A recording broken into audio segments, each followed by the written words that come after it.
Mga paratukdo, kabali naman sa mga mabebenepisyaran kan 7,000 pesos na medical allowance susog sa executive order ni Presidente Marcos.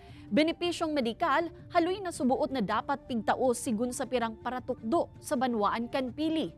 Uyan report ni Jessica Calino.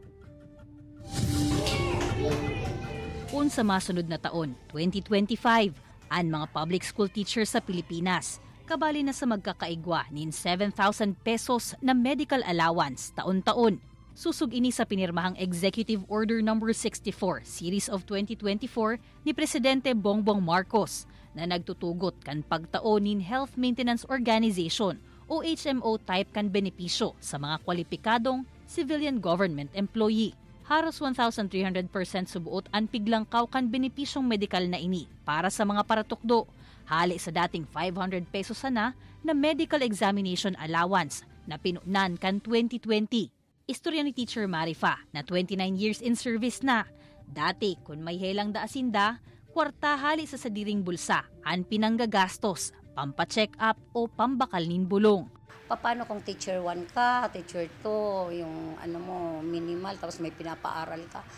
Papatong pa yung kung may sakit ka or papatong pa. Kung susumahon, dapat daahaloy na sindang natauanin medical allowance. Urog na ngunyan nakalaban man, ang paburbagong kamugtakan kan panahon. Mas mahirap kasi mas mainit ngayon po. Wala naman akong ibang problema, yun lang, migraine. Pag mainit, yun umaatake sa akin, yung migraine. So kailangan talaga po yung sa medical.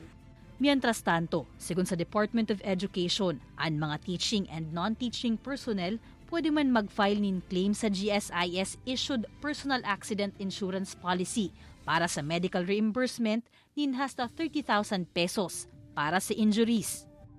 Kaibanan si Carlo Abonita, Jessica Calinog, Balitang Bicolandia.